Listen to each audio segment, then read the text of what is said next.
Nah, yang terakhir, yang ketiga, kalau Anda sudah tadi melakukan survei untuk pemetaan dapil, ya, untuk segmentasi, kemudian Anda bentuk tim marketing dan branding. Sekarang yang terakhir, yang ketiga, jangan lupa Anda membentuk namanya tim intelijen. Oh, apa ini kok pakai intelijen? Iya, jadi Anda punya intel-intel yang banyak yang diambilkan dari masyarakat, dari pemuda-pemuda atau anak remaja di dapil Anda itu.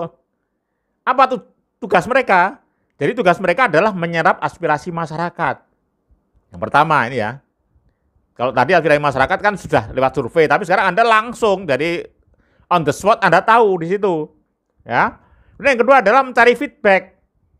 Jadi Anda sebagai caleg ini tanya pada tim Anda sebenarnya gimana sih kesan masyarakat selama ini terhadap performance saya, kiprah saya, ya, sikap-sikap saya seperti apa.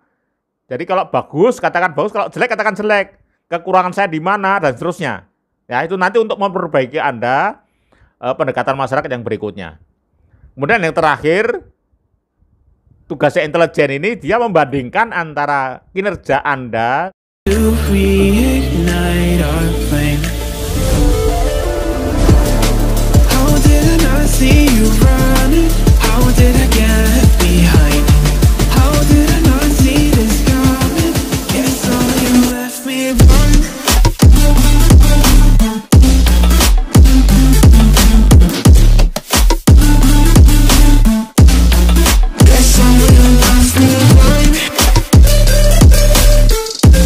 Assalamualaikum warahmatullahi wabarakatuh.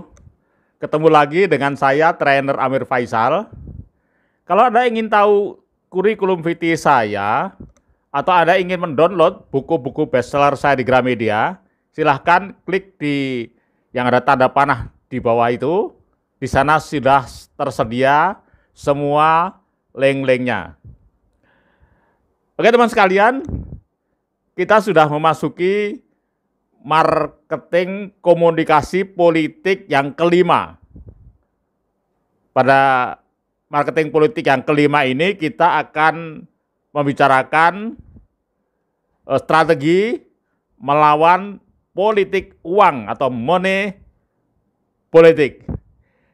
Tapi bagi Anda yang belum subscribe, ya saya minta untuk like dan subscribe dulu supaya nanti kalau ada edisi-edisi baru yang lebih menarik, Anda akan mendapatkan pemberitahuan dari saya.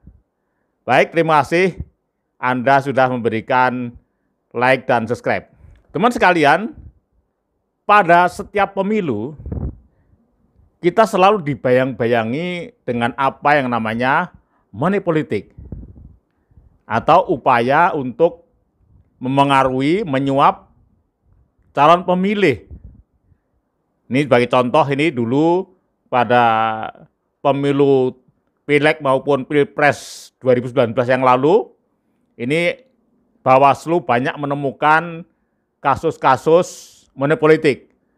Misalnya ada sebuah mobil yang dirazia, ternyata berisi uang tunai 1 miliar dan atribut kontestan tertentu gitu ya. Sudah dibagi-bagi dari amplop-amplop, per amplop 50.000 atau 100.000 begitu. Kemudian juga ada tertangkap tangan, ini di daerah Riau ini. Orang, ya 4 orang dalam satu mobil membawa uang yang sudah dimasukkan dalam amplop dan tentu juga sudah ada tanda atribut partai tertentu atau caleg tertentu itu, jumlahnya mencapai ratusan juta rupiah. Kemudian ada lagi juga seorang caleg ini malah langsung ini tertangkapnya ya dari calegnya sendiri, dia sedang bagi-bagi uang ya, bagi-bagi amplop di daerah Sulawesi Barat. Nah, tentu saja kalau mau dirinci ini mungkin sampai 1 jam ke depan kita masih membicarakan tentang kasus-kasus yang ditangkap oleh Bawaslu. Teman sekalian, maka di sini sebenarnya ada 4 hal ya, 4 hal yang sebenarnya kalau ini kita lakukan sekurangnya kita sudah mengurangi banyak ya atau mencegah terjadinya money politik. Yang pertama tadi sudah disebutkan, yaitu sikapnya aparat Bawaslu. Ya, ini sangat penting. Kemudian yang kedua sebenarnya adalah sportivitas peserta pemilu sendiri. Jadi komitmen sendiri dari para peserta pemilu ini untuk tidak melakukan money politik dan akan menindak dengan tegas anggotanya yang melakukan money politik. Nah, ini yang kedua. Yang ketiga, kita selalu edukasi konstituen atau pemilih, ya, agar jangan mau, ya, hak demokrasi mereka ini dirampas atau dicuri. Ya, jadi mereka nerima uang hanya 100.000 misalnya, tapi nasib mereka 5 tahun yang kadang, lah ini dipertaruhkan. Ya, ini memang perlu terus, ya, diadakan edukasi kepada para pemilih. Nah, pada pemilu tahun 2024 yang keempat, ya, pada pemilu tahun 2024 nanti, insya Allah nanti, ini karena pemilihnya ini 60% adalah milenial, mudah-mudahan ini semakin aware, ya. Mereka karena kalangan muda, mereka mungkin tidak mudah dipengaruhi oleh money politik. Ini harapan kita. Maka nanti justru nanti kalangan muda ini kita harapkan untuk bisa ikut mengawasi, ya, mengawasi jalannya pemilu, membantu Bawaslu untuk mengawasi jalannya pemilu. Dan yang terakhir, teman sekalian, ini sebuah catatan. Jadi sebenarnya suburnya money politik ini terus terang memang juga, nah ini yang hari ini akan kita bicarakan, karena memang lemahnya strategi yang dimiliki oleh para konstituen, ya. Dari strategi untuk menguasai dapil itu. Jadi karena strateginya lemah, mereka tidak begitu dikenal, gitu ya. Tidak begitu dengan masyarakat, akhirnya masyarakat karena tidak punya gambaran siapa yang layak dipilih, nah, maka mereka kemudian mudah terpengaruh oleh money politik. So, ya, dalam video kali ini kita akan bahas, ya, bagaimana cara membangun strategi menguasai dapil. Ya, dulu pernah kami sampaikan, ini dari Direktur Eksekutif LSI mengatakan, ya, Jayadi Hanan PSD mengatakan bahwa untuk mencapai keterpilihan, ya, ketika apakah baik caleg atau mungkin juga calon gubernur, calon bupati, bahkan sampai calon presiden, ini harus melalui 3 tahap, ya, 3 tahap. Jadi tahap yang pertama adalah dikenal oleh konstituen, ya, dikenal dengan baik, dengan luas. Kemudian setelah mereka dikenal, disukai. Jadi harus membuat sebuah strategi untuk disukai. Dan yang ketiga adalah baru dipilih. Nah, ini kalau kita bangun strategi sehingga seorang caleg ini bisa dikenal dengan baik dan luas di masyarakat dan disukai, tentu saja kalau ada orang yang mau money politik, tentu saja akan berpikir 2 kali karena dia kenal dengan baik, gitu, dengan caleg yang mau dipilih. Nah, teman sekalian, jadi Anda sendiri, ya, Anda sendiri memang sudah punya tekad besok untuk bermain bersih. Ya, Anda punya tekad, terutama Anda yang memang modalnya pas-pasan, ya, modal pas-pasan ini, Anda sendiri harus yakin, ya, bahwa apakah Anda menjadi seorang anggota DPR atau DPRD atau tidak itu bergantung kepada 3 hal, ya. Jadi jangan mengharapkan dengan seperti orang-orang yang melakukan money politik itu, ya, mengaruhi dengan menyuap, ya. Jadi Anda sendiri harus punya keyakinan. Yang pertama adalah bahwa terpilihnya Anda atau tidak itu tergantung dari kehendak Tuhan yang Maha Esa. Allah SWT, tergantung itu. Jadi Anda keyakinan bahwa itu adalah takdir.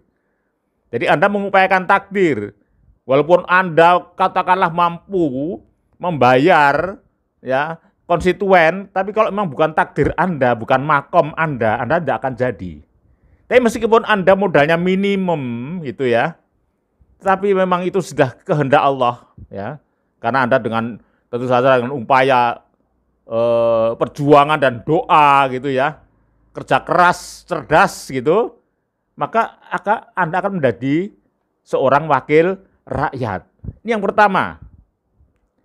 Kemudian yang kedua, setelah Anda punya keyakinan, yang kedua adalah berjuang dengan keras, ya, berjuang dengan keras dan cerdas. Ya, nanti berjuangnya seperti apa nanti akan kita bahas. Kemudian yang ketiga adalah jika memang tidak berhasil gitu ya, jadi Anda tidak terpilih, mamanya sudah berjuang keras mati-matian, keluar dana, energi dan sebagainya, belum kepilih ya memang itu belum rezekinya. Ya, belum rezeki Anda, itu bukan makom Anda. Mungkin ini tahap Anda misalnya sekarang kali Anda mengikuti yang pertama itu baru Anda tahap tadi sampai pada pengenalan di masyarakat nanti. Saatnya nanti Anda yang berikutnya. Ya. Jadi daripada Anda terpilih tetapi Anda terpilih dari cara-cara yang tidak halal dan itu nanti pertanggungjawaban di akhiratnya sangat berat seperti itu ya. Oke teman sekalian, ini saya berikan contoh ya, ada beberapa contoh pada tahu pemilu 2019 kemarin itu ya. Itu ada beberapa contoh anak-anak muda, anak-anak milenial yang berhasil menjadi wakil rakyat tanpa melakukan money politik. Bahkan modal mereka minim, modal mereka berkisar antara 5 sampai 10 juta. Yang pertama adalah Syarif Lutfi. Nah, ini jadi anggota DPRD di Kota Pontianak ya, tingkat 2. Kemudian Roy Mahendra. Ini dari Sumedang, Jawa Barat. Kemudian nah ini Ismail Bakhtiar. Ismail Bakhtiar ini malah DPRD Provinsi Sulawesi Selatan. Ya, dia bisa jadi anggota DPR Provinsi, ini juga tidak dengan money politik, juga dengan modal tadi antara 5 sampai 10 juta. Kemudian ada lagi anak yang lebih muda lagi namanya Yul Yosefat. Ini dari Bandung, ya, DPRD Bandung. Kemudian yang berikutnya adalah Erwin Siahaan. Ini fenomenal karena dia seorang supir Gojek. Ya, supir Gojek ya, dari Gojek sepeda motor itu. Tapi karena justru kan supir Gojek, dia banyak berinteraksi dengan orang-orang. Ya. Akhirnya bisa jadi juga. Kemudian yang terakhir adalah teman saya sendiri, ini Ustadz Samsul Huda, ya, ini dari Tegal. Ya. Beliau punya modal Ustadz, jadi sering mengisi pengajian di mana-mana. Nah, sehingga dengan mudah beliau dikenal oleh masyarakat. Teman-teman sekalian, dia ada 3 kunci sukses yang bisa kita pelajari dari tokoh-tokoh muda kita tadi. Apa kunci sukses mereka? Kenapa mereka bisa menjadi anggota DPR tanpa menggunakan money politik? Kunci yang pertama adalah mereka rata-rata orang yang aktif di masyarakat. Ya, aktif di kegiatan masyarakat. Sebagian besar, baik lewat LSM atau ikut kegiatan di masyarakat setempat di situ ya. Kegiatan apa saja, kegiatan sosial, olahraga, dan yang lain-lain. Pokoknya mereka secara berpindah-pindah, jadi di berbagai kecamatan dia selalu terlibat di masyarakat, selalu nongol ya, wajahnya nongol. Orang makin lama kan, katakanlah sekarang Anda mulai dari sekarang, kemudian setahun yang datang Anda sudah begitu dikenal oleh masyarakat itu. Ini kunci yang pertama. Kemudian kunci yang kedua masih ditambah lagi rajin bersilaturahim ya, atau istilah sekarang door to door ya. Jadi sering ketemu dengan masyarakat. Ya, bertandang, silaturahim, ngobrol-ngobrol ya. Kemudian juga selain tokoh masyarakat juga bersilaturahim dengan key person atau tokoh-tokoh masyarakat. Ada ulama di sana, ada guru ya. Kemudian juga pemimpin masyarakat baik Pak Lurah, Pak Camat, kemudian kepala dusun, kepala desa. Mungkin juga yang non formal ya, yang informal didatangin, diajak ngobrol-ngobrol. Nah, ini rata-rata seperti itu mereka. Jadi mereka sangat dikenal.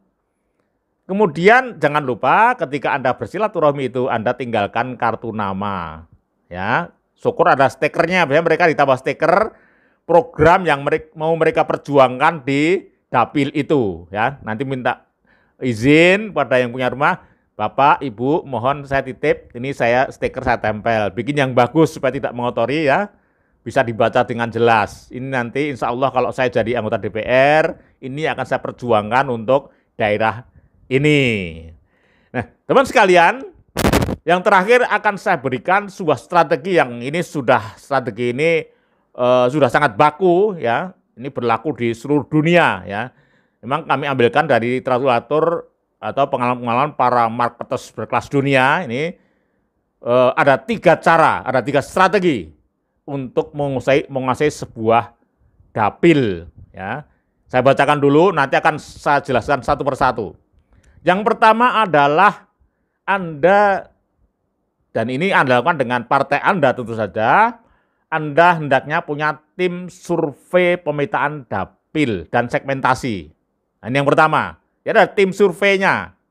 Ya, tim survei itu bisa tim survei elektabilitas nanti bisa, atau tim survei nanti aspirasi masyarakat, ya seperti itu. Ya, Anda tahu persis. Jadi Anda sebelum Anda bergerak terjun itu Anda sudah tahu persis peta dari masyarakat itu. Yang pertama ya, jadi miliki tim survei.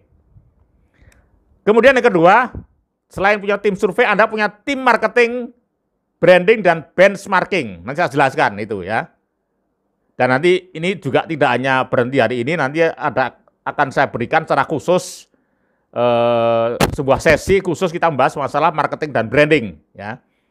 Kemudian yang ketiga adalah Anda punya tim intelijen ya di tiap kelurahan, kalau perlu tiap RW ya. Apa? Jadi tim intelijen itu memang Anda ambilkan dari pemuda-pemuda setempat. Ya, Anda bentuk tim di situ. Apa gunanya? Nanti saya jelaskan satu persatu. Baik teman sekalian, kita mulai dari yang pertama, yaitu membentuk tim pemetaan dapil dan segmentasi. Jadi yang dimaksud pemetaan dapil itu misalnya demografinya, ya di sana presentasi usianya rata-rata kebanyakan apa. Jadi Anda petakan, oh di sana ternyata milenial yang paling banyak, misalnya 60%. Kemudian setelah itu 20% lagi adalah Gen X, dan 20%-nya lagi adalah baby boomers misalnya. Nah ini akan menentukan nanti strategi kampanye Anda. Kemudian juga gender, ya perempuan dan lakinya ini penting, ya penting untuk menentukan program kampanye. Kemudian juga agama. Jadi agama ini juga penting, ya. Jadi kalau Pak Ustadz tadi, teman saya tadi, karena di Tegal mayoritas adalah Islam, maka beliau sangat tepat pendekatan dengan pengajian-pengajian, ya seperti itu. Kemudian juga pemetaan sosial ekonomi. Nah ini sosial ekonomi nanti berkaitan dengan program Anda, ya masyarakat yang pedagang, masyarakat ASN, ya di situ Anda tentukan juga banyakkan kelas ekonominya apa di situ. Nah itu sangat menentukan juga nanti dalam berkampanye. Kemudian juga budaya masyarakat. Nah ini budaya masyarakat. Nah jadi yang pertama ya, jadi Anda punya tim pemetaan dapil, oke ya.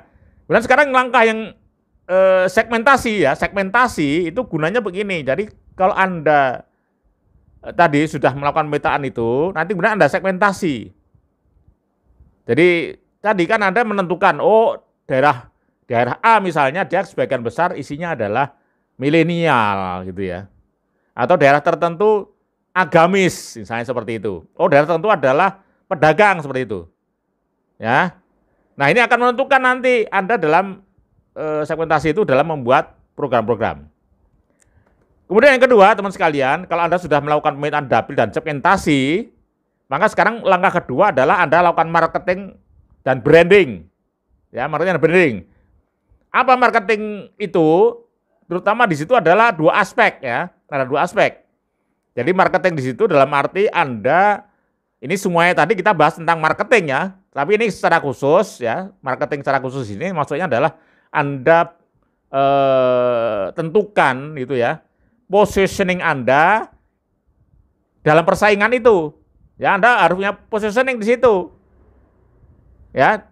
Misalnya sekarang Anda contoh, ternyata di dapil Anda itu partai Anda bukanlah partai pemenang misalnya seperti itu. Kan positioning, ini penting. Jadi strategi Anda berbeda kalau di daerah tertentu Anda pemenang di situ ya. Nah ini beda, ini namanya positioning. Kemudian juga marketing itu adalah produk Anda, produk atau program Anda. Ya. Nah nanti ini dasarnya semuanya positioning sama ini dasarnya, dan program yang ditawarkan itu dasarnya dari survei tadi itu. Ya, survei dari aspirasi, kebutuhan masyarakat di situ apa. Nah itu Anda tentukan di situ. Jadi setelah Anda lakukan survei, kemudian Anda tentukan pemetaan dapilnya, kemudian Anda segmentasi. Setelah segmentasi kemudian Anda tentukan program-programnya sesuai dengan segmen-segmen itu. Itu urutannya seperti itu. Nah sebenarnya apa branding? Ya, setelah marketing kenapa perlu branding?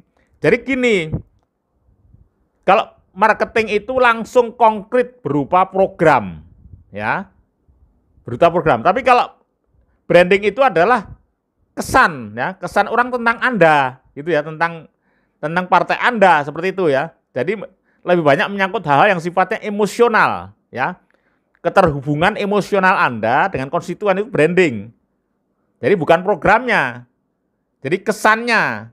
Jadi mereka memiliki kesan dengan kehadiran Anda di suatu daerah tertentu, itu mereka punya keyakinan bahwa Anda ini bisa memberikan solusi pada masyarakat, seperti itu. Jadi kemampuan Anda untuk meyakinkan, ya, sifatnya adalah emosional, kan memang semuanya belum ada bukti kan ya. Anda baru kampanye, tapi Anda masyarakat sudah berkesan, ya, terkesan pada bahwa Anda bisa dipercaya. Ya, dari gaya Anda gitu ya, penampilan Anda, cara berbicara Anda, perilaku Anda. Nah, maka branding di sini karena Anda seorang caleg, maka branding di sini adalah personal branding di situ. Nah, nanti juga branding itu bisa Anda wujudkan dalam bentuk gambar-gambar, foto ya. Kemudian juga tagline ya. Kemudian Anda tulis dalam billboard, misalnya Anda bisa membeli billboard seperti itu ya. Nah, nanti secara khusus akan saya berikan nanti materi billboard yang ringkas tapi orang langsung berkesan ya. Ikuti aja terus ya. Makanya jangan lupa Anda subscribe bagi yang belum ya, supaya nanti program berikutnya Anda mendapat pemberitahuan. Nah, teman sekalian, jadi karena ini branding menyangkut pribadi Anda sebagai caleg, maka di sini adalah personal branding. Nanti lengkapnya silakan Anda pelajari, simak lagi yang sebelum ini. Ini kayak yang kelima. Jadi yang keempat khusus saya sudah bahas tentang personal branding. Jadi nggak saya ulang lagi di sana, ya. Jadi intinya nanti dalam personal branding itu, ya, karena brand adalah berkaitan dengan kesan emosional, itu Anda memposisikan diri tadi ya dalam persaingan itu sebagai tokoh yang otoritatif, ya. Anda menguasai masalah, gitu ya, mampu memecahkan masalah di situ. Nah, ini adalah langkah Anda marketing dan branding. Nanti kita bahas lagi benchmarking. Nah, ini kemarin sudah kita bahas juga. Jadi benchmarking itu adalah nanti konsultan membandingkan ya antara kinerja Anda dengan caleg yang lain. Seperti itu.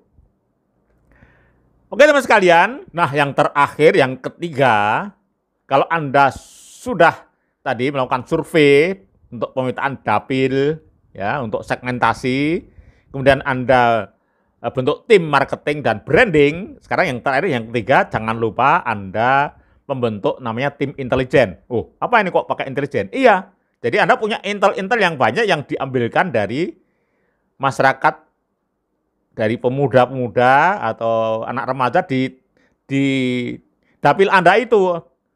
Apa tuh tugas mereka? Jadi tugas mereka adalah menyerap aspirasi masyarakat. Yang pertama ini ya. Kalau tadi aspirasi masyarakat kan sudah lewat survei, tapi sekarang Anda langsung dari on the spot Anda tahu di situ, ya. Kemudian yang kedua adalah mencari feedback. Jadi Anda sebagai caleg ini tanya pada tim Anda sebenarnya gimana sih kesan masyarakat selama ini terhadap performance saya, kiprah saya, ya, sikap-sikap saya seperti apa. Jadi kalau bagus katakan bagus, kalau jelek katakan jelek, kekurangan saya di mana dan seterusnya. Ya, itu nanti untuk memperbaiki Anda pendekatan masyarakat yang berikutnya. Kemudian yang terakhir, tugasnya intelijen ini dia membandingkan antara kinerja Anda dan kinerja pesaing Anda. Nah, ini penting ya. Anda nanti juga dia akan menghitung nanti ya, kira-kira nanti kalau berusaha tim survei itu dia punya keyakinan, tim intelijen ini Anda punya keyakinan bahwa kira-kira persentase di misalnya ya, di kelurahan ini Anda sudah kira-kira sekian persen ya, menurut ya pengamatan lah aja lah gitu ya. Kira-kira kemungkinannya sudah untuk daerah-daerah mana saja yang masih lemah. Nah itu kemudian nanti tim itu bekerja keras ya bersama Anda untuk memperkuat daerah-daerah yang masih lemah.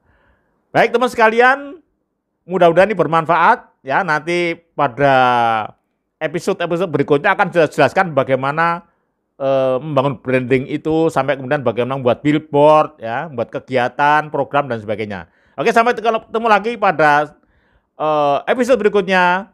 Selamat berjuang, Assalamualaikum warahmatullahi wabarakatuh.